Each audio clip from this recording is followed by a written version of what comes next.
नहीं किया था। तो जब आप भी नहीं थे 100%, आपको भी कुछ मतभेद होते थे उनसे, तो आज क्या बच्चे आपके मतभेद मान रहे हैं, तो तुम क्यों परेशान हो गए? तुम उसको स्वीकार करो। हाँ, स्वीकार करो, यू शुड एक्सेप्ट। अगर वो ठीक कह रहा है, या ये है कि अगर 80% वो ठीक कह रहा है, 20% गलत भी कह रहा है, तो आप मान लो फिर, क्योंकि यही संबंध को बनाए रखने की कला है। ये तो आप बताएं भाई कि खुद के अंदर क्या करना है। हाँ। लेकिन यूथ के अंदर क्या करना है, जो आज के बच्चे उनके अंदर क्या सुधार लाने, इम्प्रूवमेंट लाने भाई? तो बच्चों को देखने की बात है। मैं तो बच्चों के लिए तो मैं ये कहूँगा कि हमारे पेरेंट्स में जो कमियाँ थी, कमी सब में होती हैं। बिल्कुल बिल्कुल। तो इसका मतलब ये नहीं कि हम भी उन कमियों को पालें। हम अपने पेरेंट्स की देखें, जो अच्छी बातें हैं उनको तो अपनाएं, जो गलत आते हैं, गलत बातें उन्हें हम ना अपनाएं। एक बात तो ये है। दूसरी बात ये है कि भाई आफ्टर ऑल उन्होंने हमें जन्म दिया है, उन्होंने हमारी परवरिश की है, हम उनका अच्छी तरह से पालन पोषण करेंगे, सपोर्ट करेंगे, तो दो बातें होंगी। एक तो समाज में सम्मान मिलेगा, भगवान तो देख रहा है, वो तो देख रहा है, या नहीं जो नहीं मानते भगवान कोई बात नहीं। लेकिन दूसरी बात ये है कि जो आपके बच्चे होंगे वो आपको करते हुए देखेंगे, तो वो अपने आप संस्कार बन जाएंगे उनके अंदर। वरना याद रखो कि तुम आज कुछ गलत कर रहे हो पेरेंट के साथ में, तो कल को आपके बच्चे आपकी ओल्ड एज में वही करेंगे, ज़्यादा भी हो सकता है, क्योंकि ज़माना तो नेगेटिव जा रहा है। इसलिए हमें अपने पेरेंट्स की कमियों के होने के बावजूद भी जहाँ तक हो सके मैनेज करने की कोशिश करनी चाहिए। और कई बार मैं एक एग्जांपल देता हूँ।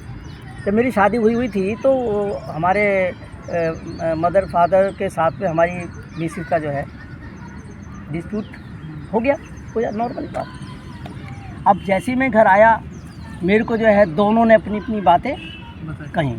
अब मैंने सोचा अब क्या बात ये थी कि मैं देखता था दोनों में से कोई भी कंप्लीट नहीं है, कुछ उसकी कमी है, कुछ उसकी भी कमी है। अब क्या करूं? दो पार्टों के बीच में हूँ मैं। तो मैंने तरीका लिया, मैं अपने घर वालों से कहा, अपने मदर फादर को, देखो बात तो तुम्हारी ठीक है, इसमें इसकी गलती, पर अगर ज़्यादा करेंगे तो लोग कहेंगे देखो पराई को सता रहे हैं। ठीक है, तो इसलिए इसका थोड़ा हिसाब से लो।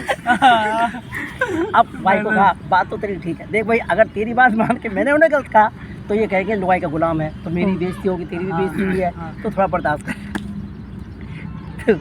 बात खत्म हो गई। तो मैंने तो इस सूत्र को अपनाया और चलाया, आज तक सुखी हूँ। अच्छा, एक चीज़ समझिए अंकल, ठीक है ना? तो कई बार जो है बात करने की कला से समस्या का समाधान हो जाता है। एक लास्ट क्वेश्चन अंकल, ये बताइए भाई, आज का मतलब जो जैसे बुजुर्ग हुए या फिर हमारे पेरेंट्स हुए, जैसे आप हुए भाई, हमसे बड़े तो हैं ना, वो क्या प्रॉब्लम फेस कर रहे हैं भाई? मतलब कि ऐसी कौन सी प्रॉब्लम है वो चाह रहे हैं कि हमारे साथ ना हो पाए? देखो, प्रॉब्लम्स की बात यह है कि सबसे बड़ी बात तो पर्सनली आप बताइएगा जो आपका मतलब जो फील कर रहे हो। हाँ, AI के ज़माने आप में एक बीमारी, क्या बुढ़ापा अपने आप में एक रोग है। ठीक है, बिल्कुल। हाँ, जन्म मरण जरा व्याधि 4 ही दोष होते हैं संसार में, और ये मनुष्य शरीर का धर्म है, इससे कोई बच नहीं। तो एक तो बुढ़ापे में बीमारियां ज़्यादा होती हैं उनके अंदर, और शरीर में जो कमजोरी आने की संभावना ज़्यादा है, क्योंकि जो है। एक बात।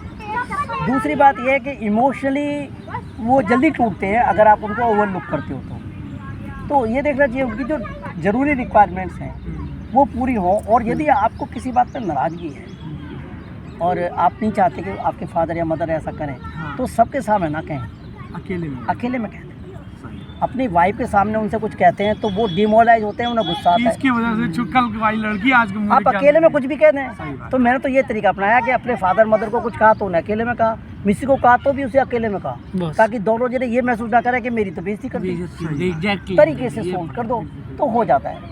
और मैं अब भी कहता हूँ कि मैं देखता हूँ कि भाई कहीं पर मेरे बेटा जो कह रहा है वो ठीक है, तो फिर उसे मानने में प्रॉब्लम नहीं होती, क्योंकि अगर अकेले में कहा है, अगर सबके बीच में कहा जाए तो क्या होगा? तो फिर भाई उनको सबका अलग, तो फिर वो कल शुरू हो इनसिक्योर फील करेंगे। हाँ, अभी हमारी कल की बात है, हमारी श्रीमती जी निकल के आई और किराएदार को कुछ सुनाने लगी, ज़्यादा लोग आ गए थे। बेटे ने सुना, बेटा बाहर आ गया, उसने कहा मम्मी जी तुम मंदिर जाओ, हम कर लेंगे। पापा हम हैं, बातचीत सरकारी। फिर उसने आके मम्मी को कहा कि देखो आपको ऐसे नहीं बोलना चाहिए था, आप तो खामखा झगड़ा करवा देते। अब हम पापा और हम हैं ना बात करने के लिए। अगर यही बात वो उनके बीच में कहता तो उनको बुरा लगता। तो ये बात निपट गई, ना माँ ने बुरा माना और मामला भी हो गया, समझा भी दिया गया कि तुम इसमें मत बोला करो, पापा हम समझ लेंगे बात को। तो एक तरीका है दिस इज, तो मैं सबसे बढ़िया तरीका ये है। अच्छा देखो, तुम्हारा एक दोस्त है, हाँ खूब अच्छा दोस्त है, अभी तुमने इसे सुनाना है 10 तो दोस्तों के बीच सबके में क्यों सुनाओगे? तो बुरा तो लगेगा। चाहे गलती सरासर हो, सही बात। फिर भी ये नहीं मानेगा और बुरा लगेगा। सही। लेकिन अगर तुम अकेले में कहो यार देख बात सुन, तो उस टाइम मान में लेगा तो भी कुछ गलत नहीं बात ही कहा, बोलो। पर यार ये तो तेरी गलती थी।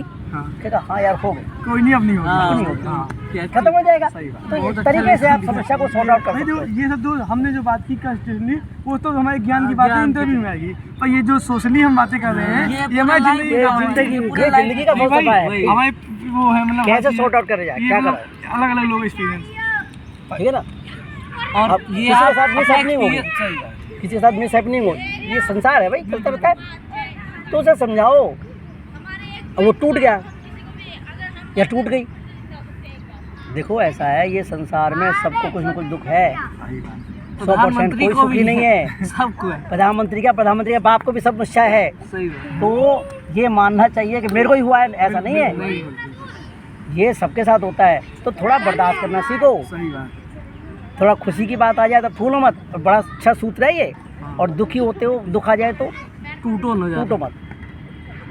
सही बात। अगर ज़्यादा मान मिल गया तो फूलो मत, फूलो। और अगर कहीं पान होगा तो छुकड़ो ही मत, कोई बात नहीं यार, ठीक है, उतर जाता रहता है। वक्त है गुजर जाए। तो एक बात है, ये बात जरूर ध्यान रखना, मैं एक बात जरूर लास्ट में कह रहा हूँ हाँ हाँ कि जैसे आधा गिलास पानी का होता है ना, एक गिलास है आधा भरा हुआ है। अब एक व्यक्ति उसे देख के कह रहा है हाय रे हाय, आधा गिलास खाली है। बताओ प्यास कैसे बुझेगी? बड़ा गलत हुआ है। और दूसरा उसी आधे गिलास को कहता है आधा तो भरा हुआ है ना। पार्टी तो फिलहाल तो काम चल रहा है, पॉजिटिव ना भाई। ऐसा तो नहीं है खाली हो। तो जीवन में दुखी दुख हो ऐसा भी नहीं है, जीवन में सुखी सुख हो ऐसा भी नहीं है। आधा सुख आधा दुख। ठीक है, अपने पार्टनर में अच्छाइयों को भी देखिए, जब वो कमियों देखते हो तो उसकी अच्छाई भी देखो। तारीफ यार ये तो करिए। अच्छा ही है। हाँ, ये सही। ठीक है, आपकी वाइफ लड़ती है, ठीक है। और एक बात और भी है, एक बहुत बड़ा कहावत है, एक पति ने कहा कि हमारी दोनों की शादी हुए 50 साल हो गए लेकिन हमारी कभी झगड़ा नहीं हुआ। तो इसके मतलब भाई उनके बीच में गलत है, उनके बीच में रिलेशन सही नहीं है, अगर झगड़ा नहीं हो रहा है तो। सुनो ये जवाब बात जवाब समझ जवाब आओ। सुनो। कह रहे हैं झगड़ा कहाँ से होता, तुम साथ रहते ही नहीं थे। हाँ, वही ना, ऐसा हो ही नहीं सकता कि झगड़ा ना हो, झगड़ा ना हो, वही चीज। इसके रिलेशन सही क्योंकि नहीं दोनों के बिल्कुल सेम सोच हो, पॉसिबल नहीं आइडिया है। कन्फ्लिक्ट वो तो अगर वो कहते हैं ना ट्विंस हो तब भी नहीं होता। तब भी नहीं होता। सही बात। तो लेकिन क्या है, जब साथ साथ रहते हैं तो भाई कहीं ना कहीं जो हमारे में डिफरेंसेस है वो खटकता है, इसलिए खटपट हो जाती है। और अगर पता लगा पति आता है शनिवार की रात को आता है, सोमवार की सुबह को चला जाता है,